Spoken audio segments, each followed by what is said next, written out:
السلام علیکم ورحمۃ اللہ وبرکاتہ۔ ناظرین، یہ آپ منظر دیکھ رہے ہیں بیت اللہ کا مطاف کا منظر، ماشاءاللہ بہت خوبصورت منظر ہے، ماشاءاللہ کتنا پیارا لگ رہا ہے۔ صبح کا تقریباً 7:15 ہے، وقت بالکل صاف نظر آتا ہے آپ کو۔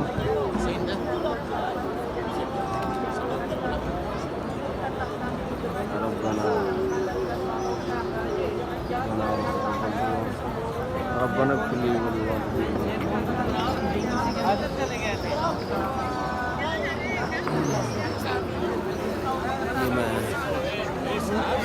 ماشاءاللہ طواف کرنے کے بعد بیٹھا ہوں، 2 رکعت پڑھنا ہے، طواف کے بعد ہم بیٹھ رہے ہیں ماشاءاللہ۔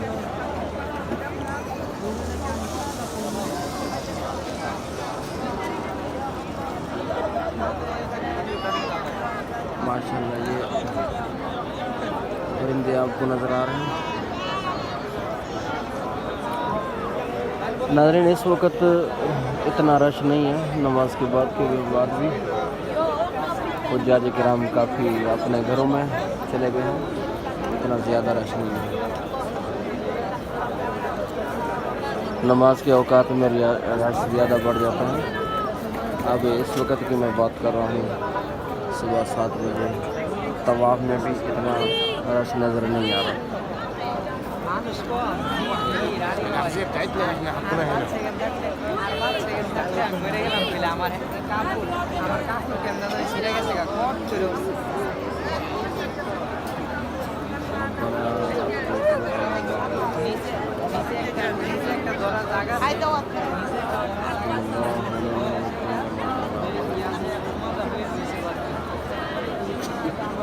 ناظرین، اللہ پاک سے دعا کرتے ہیں رب کریم مقدس مقامات کی زیارتیں ہم سب کو نصیب فرمائے، ہمارے بچوں کو، ہمارے والدین کو، ہمارے دوست احباب کو، جو قریب کے رشتہ دار ہیں یا دور کے ہیں، بلکہ نبی کریم صلی اللہ علیہ وسلم کی تمام امت کو جن نے کلمہ پڑھا ہے، اللہ پاک ان کو سب کو مقدس مقامات کی زیارت نصیب فرمائے۔ اللہ تعالی ہم سب کے آفات پریشانیوں کو دور فرمائے، تکلیفیں اور غم کو دور فرمائے، نیک کی توفیق عطا فرمائے اور برائیوں سے بچنے کی ہمت اور طاقت توفیق عطا فرمائے۔ ناظرین، بیت اللہ کا طواف حجر اسود سے شروع ہوگا اور ایک چکر لگا کر دوبارہ آپ حجر اسود کے پاس پہنچیں گے تو ایک چکر مکمل ہو جائے گا۔ اسی طرح پھر دوسرا چکر شروع ہوگا اور حجر اسود کے پاس آ کے چکر مکمل ہوتا رہے گا۔ اسی طرح 7 بار آپ نے چکر لگانا ہے اور حجر اسود کے پاس آ کے چکر ہمارا طواف کا ختم ہو جائے گا۔ اور درمیان میں جو دعائیں ہیں، اگر عربی میں آپ کو یاد ہیں، قرآن مجید میں جو دعائیں ہیں، مثلا ربنا آتنا فی الدنیا حسنہ وفی الآخرۃ حسنۃ وقنا عذاب النار، یہ عربی میں دعا ہے ربنا لا تزغ قلوبنا بعد اذ ہدیتنا وہب لنا من لدنک رحمۃ انک انت الوہاب، یہ قرآن مجید کے اندر دعا ہیں عربی زبان میں۔ ناظرین، اسی طرح احادیث مبارکہ میں جو دعائیں ہیں وہ بھی آپ مانگ سکتے ہیں۔ ادھر کتاب وغیرہ بھی، چھوٹی کتابیں مل جاتی ہیں فری میں حرم پاک میں، اگر آپ کو معلوم ہو مکتب کہاں ہے یا مین گیٹ کے پاس، کبھی کبھی یہ دیتے رہتے ہیں ہدیہ، بطور ہدیہ۔ وہاں سے جو دعائیں آپ کو یاد ہیں تو وہاں دعائیں لے کر اور دے کر پڑھیں۔ اور اسی طرح اگر آپ کو اپنی زبان میں جو دعا کرنی ہے وہ آپ کرتے رہیں، اور جو بھی دعائیں آپ نے کرنی ہے دنیا کے لیے، آخرت کے لیے، اپنے بچوں کے لیے، رشتہ داروں کے لیے، ہمسایوں کے لیے، بھائی بہنوں کے لیے، جو دنیا میں حیات ہیں ان کی سب کے لیے، اور نبی کریم صلی اللہ علیہ وسلم کی تمام امت کو یاد کر لیا کریں، ان کا حق بنتا ہے چاہے وہ زندہ ہیں چاہے وہ فوت ہو گئے ہیں، دنیا سے پردہ کر گئے ہیں، چلے گئے ہیں آخرت میں، تو ان کے لیے دعاؤں میں یاد کرنا یہ ہمارا حق بنتا ہے، تو ان کو دعاؤں میں ہمیشہ یاد کیا کریں۔ اور اسی طرح جب 7 چکر مکمل ہو جائیں گے تو مقام ابراہیم،